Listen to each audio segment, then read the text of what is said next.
જય ગુરુદેવ. હા, જય ગુરુદેવ. હમ. तेरे द्वार खड़ा भगवान भगत भर दे रे झोली, तेरी जुग जुग रहेगी शान भगत भर दे रे झोली. આજ સમર્પણ વિશે થોડીક સ્થિતિ બહુ ઊંચી છે, આપણે સમજવાથી થોડીક બહાર રહે, પણ આપણે સમજી શકીએ, કદાચ અમલમાં મૂકીએ કે ન મૂકીએ કે સમર્પણ ભાવ એટલે કેને કહેવાય કે એમ કે આપણો ઈષ્ટ હોય, આપણા ગુરુ હોય, એને આપણે સમર્પિત થઈ જવાનું. એમ સમર્પિત થઈ જવું એટલે એની ઈચ્છામાં આપણી ઈચ્છાનો લય કરી દેવાનો. એમ એટલે પછી એમ કે પરમાત્મા જી કરે ઈ જ, એમ પછી આપણે કોઈ ઈચ્છા ત્યાં રહેતી નથી. એને સમર્પણ કહેવાય. સમર્પિત થઈ જવું એટલે પરમાત્માને સમર્પિત થઈ જવું. પરમાત્મા અંતર્યામી, બધું જાણેલું કે મારા બાળકને શું જોયેલું, પણ એવી આપણી સ્થિતિ ખપે સમર્પિત થઈ જવાની. કે મોટા મોટા સંતો હોય બધા સમર્પિત થઈ જાય, પછી એમ કે સુખ આવે કે દુઃખ, પછી એને કોઈ ફરિયાદ નહીં. જી આવશે અમે સહન કરવાની શક્તિ અમે એનામાં આવી જાય. એટલે ઈ સમર્પિત થઈએ કે આપણે થોડુંક સમર્પિત થવામાં ડર લાગેલો, કારણ કે આપણે ત્યાં સુધી હજી પહોંચ્યા ન હોય, એટલે ત્યાં સુધીની આપણી સ્થિતિ ન હોય. એમ સંતોને આપણે જોયું ને કે સમર્પિત થઈ જાય, હજી મોટા મોટા સંતો થઈ ગયા, એ કોઈ સંતોને નિર્વિઘ્ને મોત નથી આવી. બધાને ગમે તે બધા મોત, કેને કેન્સર થાય, કેને મહાભયંકર રોગમાં જ બધા ગયા.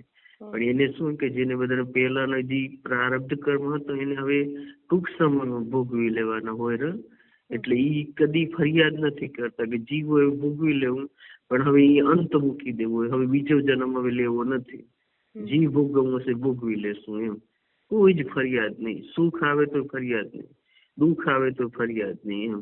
એમ જી આવે એ ભોગવી લેશું. એમ એટલે ઈ દ્રષ્ટા ભાવ કરી લેરા. એમ એને સમર્પણ ભાવના કહેવાય. ઈ એવા સમર્પિત થઈ જાય. એને દેહ નો ધર્મ પછી બહુ એને લાગુ નથી પડતો. ઈ સમજી જાય કે આ હું સ્થૂળ નથી, સૂક્ષ્મ નથી, કારણ નથી, એવી એની સ્થિતિ એ હોય. એટલે દેહના ધર્મ એને બહુ નડતા પણ નથી. એની એવી સ્થિતિ આવી જાય ને સ્વીકાર ભાવે આવી જાય કે જી આવશે એને અમે સહન કરશું. ને સમર્પિત થઈ જાય, સમર્પિત થઈ જાય એટલે ઈ જીતે જી જ જીવન મુક્ત બની જાય.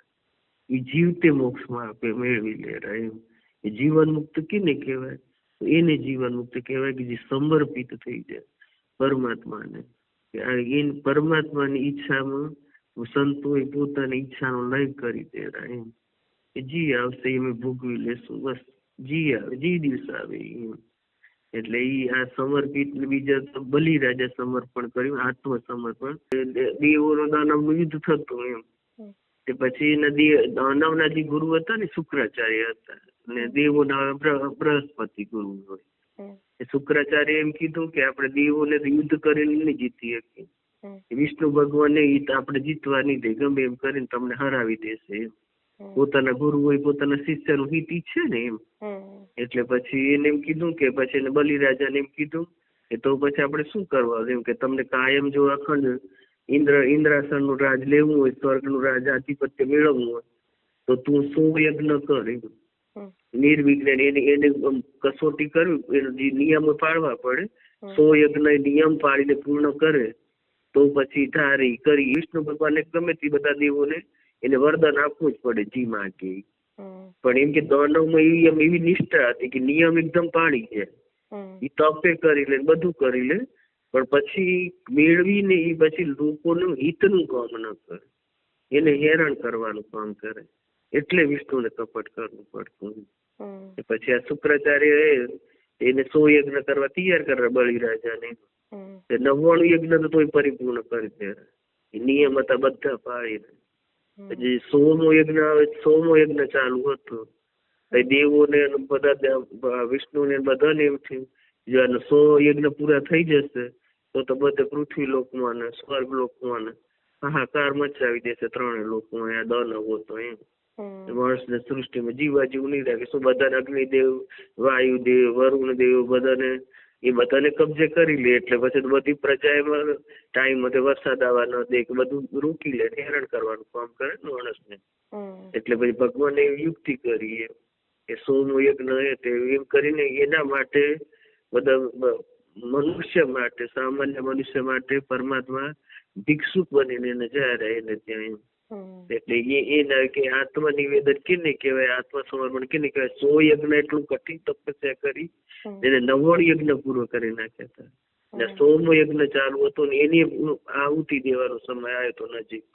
તઈ આ ભગવાન વામન રૂપ લઈને જાય એના આગળ ઉમાકાળી જઈને જાય કે એને તો એમ કે બામાનું રૂપ લઈને જાય. બલિરાજા એકદમ ખુશ થઈ ગયા, એમ કે મારું યજ્ઞ ની પૂર્ણાહુતિ બામણ સામે ચાલીને મારે ઘરે આવ્યા. ને પરમાત્મા તો સ્વરૂપે કેવું હોય એને તો જોતા જ રહી ગયા, એને તાકતા જ રહી ગયા કે આવા બામણ. એને દેખીને એને મનમાં જેમાં થઈ ગયું કે આ બામણ જી માગશે હું એની ઈચ્છા પૂરી કરીશ. એમાં આતા અહોભાગ્ય એમ કે મારો 100મો યજ્ઞ પૂરો થનારો ને આવા બ્રાહ્મણ દેવતા મારે ઘરે આવ્યા એમ કરીને પછી આવે એમ કરે કે માગો માગો તમે જી માગો આપવા તૈયાર હું એમ. શુક્રાચાર્ય એમ થયું કે એને થોડુંક એને જોઈને રૂપ જોઈને એમ થયું કે આ 100મો યજ્ઞ હોય ને એને બી ચિંતા તો હતી જ એમ કે વિષ્ણુ ભગવાન ગમે તે કપટ કરીને આપણે યજ્ઞ પૂરા તો કરવા નહીં દે. એને ધ્યાન લગાવીને જોયું કે આ તો પોતે સાક્ષાત પરમાત્મા જાય એમ. પછી એને તો બલિરાજાને કીધું કે જોજે પાછો છેતરાતો, આ તારું પાછું માગવા આવ્યો કોઈ માગવા બીજો નથી, ઈ જ ભગવાન વિષ્ણુ ભગવાન એમ. તો પછી તો બલિરાજા મનમાં નક્કી કર્યું જેને ઘર પરમાત્મા માગવા આવે એનાથી મોટો કોણ ભાગ્યશાળી હોઈ શકે. મારું તો જી થવાનું હોય થાય પણ આ તો પરમાત્મા જી માગશે હું નહીં દેવા તૈયાર. કારણ કે એ ભલે રાક્ષસ કુળનો હતો પણ પ્રહલાદ નો પુત્ર હતો, જેવો તેવો નતો એમ. એટલે પછી એને એમ થયું કે જી માગો માગો તમે જી માગશો એમ આપવા તૈયાર હું એમ. શુક્રાચાર્ય ને મનમાં એકદમ એમ થાય કે આ માગી લેશે ને આ કપટ કરશે એમ કરીને એ માગવા દેવા ન દે. એટલા સંકલ્પ કરો, પેલો સંકલ્પ કરીને પછી તમે પેલો સંકલ્પ કરશું એમ. પછી સંકલ્પ કરાવે તો ચારી કરે તો ચારીમાં ઈ શુક્રાચાર્યમાં અંદર બેસી જાય એમ કે પોણી આવવા નથી દેતા, હાથમાં પોણી લઈને પછી સંકલ્પ કરાય એમ. એટલે ચારીમાં પછી કરે કે કેમ થયું ચારીમાં પોણી નથી આવતું એમ. બલીને એમ થયું એમ. પછી ભગવાન એમાં કને હળીમાં નાખેલા શુક્રાચાર્ય તો આંખમાં લોહી લુહાણ થઈ ગયા ને એને નીકળવું પડી જારીમાંથી. એટલે સંકલ્પ કર્યો એ સંકલ્પ એને 3 ડગલા પૃથ્વી માગી. 3 ડગલા પૃથ્વી માગી તો આપણે બધાને ખબર જ ને એમ કે એને પોતે એમ કે 2 ડગલામાં તો એને 3 લોકમાં આપી લીધા. પછી બલિરાજા ને એમ ક્યારે હવે મારું ત્રીજું પગ ક્યાં રાખવું એમ. એટલે બલિરાજાને પેલું થોડુંક અભિમાન થયું કે માગી તમે અહીંયા માગવા આવ્યા 3 ડગલા જ માગશો એમ. એટલે એમ કે મારા કરતા ઘણું એમ, તમે હજી ઘણું માગવું એમ. પરમાત્મા મનમાં હસે રાખે તને તું દઈ દે મને કેટલું દઈ આપીશ એમ. એટલે થોડુંક પણ સૂક્ષ્મ અભિમાન આવે તો ભગવાન એમના ભક્તને બચાવવા માટે એ અભિમાન એને તોડાવે એમ. પછી એમ કે ત્રીજું પગ ક્યાં મૂકું બલી, હવે તું કે 2 પગમાં મારે બેનમાં માગી લીધું સ્વર્ગલોક ને પાતાળ લોક અને મૃત્યુ લોક 3. પછી બલિરાજા એમ કહેવાય કે હું પોતે મારું આત્મસમર્પણ કરું રહ્યો ને મારા માથા ઉપર તમે ત્રીજો પગ મૂકવું એમ. ત્રીજો પગ એના માથા ઉપર મૂકેરા ને પાતાળ લોકમાં એને સ્થાપેરા ને પાતાળ પછી પરમાત્મા પછી એને પાતાળ લોકમાં જઈ ને પછી તો ખુશ થઈ ગયા એમ કે આટલું એને ગુરુએ ના કીધી, એને ખબર પડી કે પરમાત્મા પોતે જ માગવા આવ્યા ને મારા 100 યજ્ઞ કરેલા નિષ્ફળ જશે પણ તોય તું પાછો ન હટ્યો ને મારું તે દિલ જીતી લીધું. આત્મસમર્પણ કરવું એટલે શું કે સીધું ઈષ્ટનું પરમાત્માનું દિલ જીતી લે. સમર્પિત ભાવના એવી કે સામાન્ય માણસનું દિલ જીતી લે એમ. ને પરમાત્માનું દિલ જીતી લે એટલે પછી શું ખબર. એટલે પરમાત્માને એને દિલ જીતી લીધું ને પરમાત્મા પાતાળ લોકમાં જઈને એને એકદમ સાક્ષાત દર્શન દીધા ને એને બનીને કીધું માગ તું હવે જી માગ હું તને દેવા તૈયાર હું એમ કે તે આજે મારું દિલ જીતી લીધું એમ. તારા ગુરુએ ના કીધું, તારા 100 યજ્ઞ ફેલ ગયા પણ તોય તું પાછો ના હટ્યો મને દેવા તું તૈયાર થયો એમ કરીને. એટલે પરમાત્મા એને બલિ ભગવાને પરમાત્માને ઋણી રાખ્યા એમ. ને આજ આપણે જોઈ રહ્યા તો પરમાત્મા એમ કીધું કે તને તું જે માગી છે એટલે પાતાળ લોકનું તને રાજ દઉં જ રહ્યું પણ સ્વર્ગનું લોકનું રાજ જોશે તોય તારા માટે તૈયાર છે એમ. એમ કીધું કે તું હવે કે અને પછી બલી ભગવાન એમ કે તમે મળી ગયા પછી મને કશું જોતું નથી કે જેને સાક્ષાત ભગવાન મળી જાય એને શું માગવાની જરૂર હોય એમ. પછી એમ કરે પછી બળી ભગવાન તો આમાં રૂપ હતા તો પછી તો કે કંઈક તો મને દેવું પડે એમ. તો કે બીજું કઈ દેવું નથી, તમે મારી અહીંયા જ રોકાઈ જાઓ એમ. પછી ભગવાન તો એને આજ્ઞાનું પાલન કરવું પડે. ભગવાન ત્યાં રોકાઈ ગયા. લક્ષ્મીજી એમ હોય કે ભગવાન ક્યાં જતા રહ્યા, ભગવાન ક્યાં થઈ ગયા, 1 મહિનો થયો, 2 મહિના થયા, 3 મહિના થયા, 4 મહિના થયા તો ભગવાન આયા નહીં. એટલે ભાઈ લક્ષ્મીજી જો વિચાર કર્યો કે ભગવાન ક્યાં જતા રહ્યા આવડા દિવસે આયા નહીં. એટલે ધ્યાનમાં બેહીને જોયું તો ભગવાન તો પાતાળ લોકો બલિરાજા ચોકીદાર થઈને ચોકી કરે એમ. કે વાહ, એ આત્મસમર્પણની કેટલી તાકાત એમ કે પરમાત્માને જેને ઋણી બનાવી દીધા એમ. ને પરમાત્મા પોતે વશ થઈ જાય એમ કે આત્મસમર્પણ હોય ત્યાં એમ. એ સંબંધ એવું હોય કે સીધો દિલ હાથે કનેક્ટ થાય એમ. પરમાત્માનું દિલ જીતી લીધું એમ. એટલે લક્ષ્મીજી કીધું હવે તારે શું કરું ભાઈ, ભગવાનને કીધું એને કે તમે અહીંયા ઉંમર હું એકલી આવું ને બધું ભાઈ કૃષ્ણ બધે તો ભગવાન વિના ઊનું પડ્યું કોઈ શુભ કાર્ય નથી થતું, તમારા વગર કઈ શુભ કાર્ય થાય નહીં. બધે હા થઈ ગયો ભગવાન તમે ત્યાં ચોકીદાર થઈને રહી ગયા, હવે કેમ થાય અહીંયાથી? તો કે તમે કીર્તિ કરો તો મને અહીંયા છોડાવો ને હું તો હવે અહીંયા છૂટી શકું એમ નથી. હવે હું એના રૂમમાં બંધ થઈ ગયો, હવે હું આવી નહીં શકું કે એમ. પછી લક્ષ્મીજી એને યુક્તિ કરી ને એને પછી રક્ષા રાખડી લઈને ગયા ને પછી એને બળીરાજાને બંધાવી રાખડી. ને પછી બળીરાજા એમ કીધું બેન તું માગ, તું જે માગીશું આપવા તૈયાર હું એમ. બળીરાજા એમ કીધું કે મારા ભગવાનને તમે છૂટા કરો તું લઈ જવું એમ. એટલે તદીથી રક્ષાબંધનનું તદીથી એનું મહત્વ થયું ને ભગવાનને એને લક્ષ્મીજીએ ભગવાનને માગ્યા એને ઋણમાંથી ભગવાનને મુક્ત કર્યા એને રાખડીના ઓલામાં એમ. એટલે કહેવાના છે કે આત્મસમર્પણ કેવું કે પોતે એમ કે પોતાને એને કઈ ચિંતા ના કરી, મારું જે થવું હોય થાય, મારું ભલે ને જી જાય પણ હું પરમાત્માને તો આપવા માટે પાછળ ડગ નહીં કરું. પણ આપણે જ્યાં જ આપવું હોય ત્યાં જ આપણે પાછું ડગ કરી રહ્યું. આત્મસમર્પણ કરી લેવું એટલે એમ કે જે સામલાની ઈચ્છામાં આપણી ઈચ્છાનો લય કરી દેવાનો એમ. પછી આપણે કઈ બીજું કહેવાનું રહે જ નહીં એમ. આપણે ખબર કે આપણે પરણીને આવી તો આપણે પતિને આપણે સમર્પિત થઈ જરા તો પતિ આપણી બધી ઈચ્છા પૂરી કરે જ ને એમ. આ તો પછી પતિનો પતિ એ પરમાત્મા એમ. એટલે એમ કે જીવનમાં આપણે ડરી રહ્યા એમ કે આપણે સુખ ને બધી આશા રાખે રહે તો સુખે આવે પણ દુઃખની કોઈ ઈચ્છા નથી કરતું તો દુઃખે આવે જ રહ્યું ને એમ.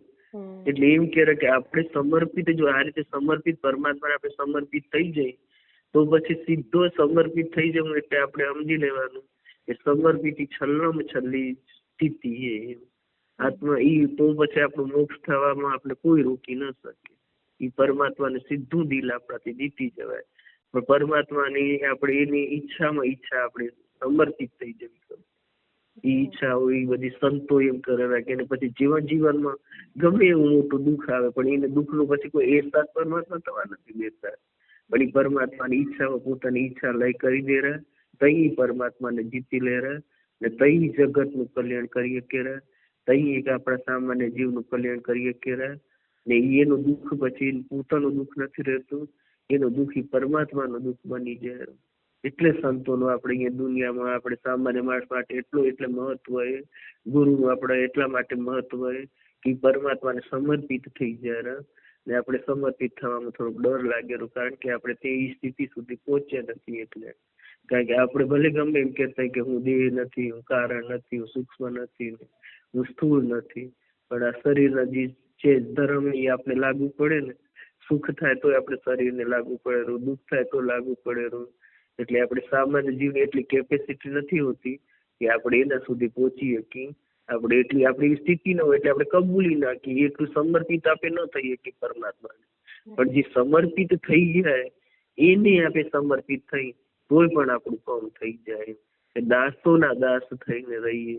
જે પરમાત્મા એ દાસોના દાસ, આપણા ગુરુ આપણા સંત જે થઈ ગયા એ પરમાત્માના દાસ છે. એના જો દાસ આપણે થઈ જઈએ તોય આપણું કામ થઈ જાય. આપણે પરમાત્મા સુધી તો કદાચ સમર્પિત ન થઈ શકીએ, એટલી આપણામાં સ્થિતિ ન હોય ને એટલું આપણે ભોગવી પણ ન શકીએ સામાન્ય જીવ. ને આપણે એમાં એટલી આપણામાં શક્તિ ન હોય ને એટલી આપણી તાકાત ન હોય.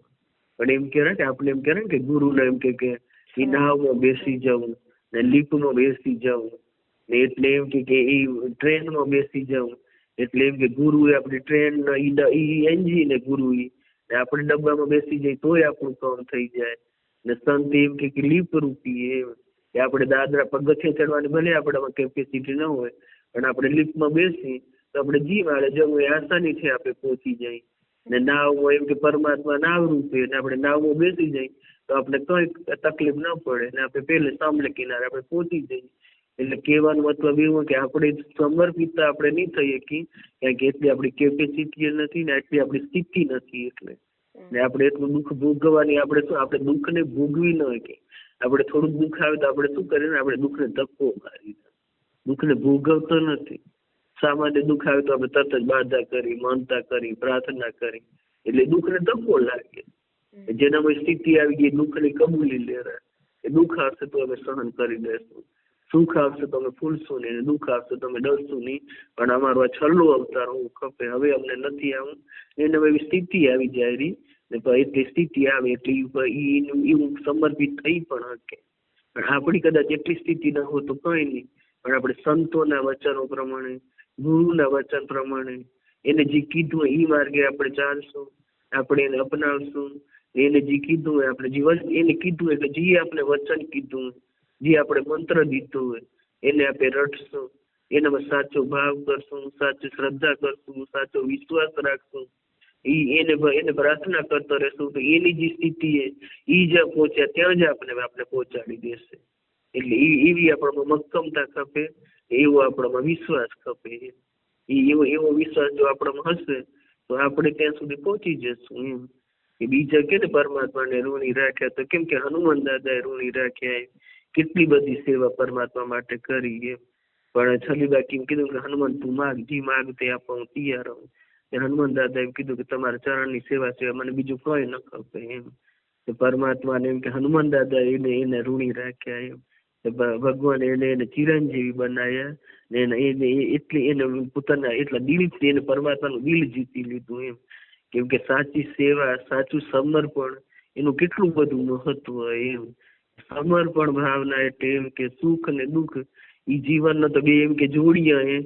પણ આપણે બધા સામાન્ય માણસને આપણે સુખ જ જોવા ખપે, દુઃખી આપણે સહન નથી થતું. પણ સુખ ને દુઃખી તો જેમ લખ્યું એમ થશે સુખ દુઃખ મન મનાણીએ ઘટ સાથે રે ઘડિયા ટાળ્યા તે કોઈ ના નવટળે રઘુનાથ ના જડિયા. એટલે એમ કે ઈ ટાળ્યા કિનારી પરમાત્માથી ન ટળે. એમ ક્યારેક સાક્ષાત ભગવાન જે જન્મેરા એના માતા દેવકી માં વસુદેવ હાથમાં બેડી એને કારાગૃહમાં એનો જન્મ થયેલો. સાક્ષાત એના મા બાપ હતા તોય એને એવી તકલીફ પડી.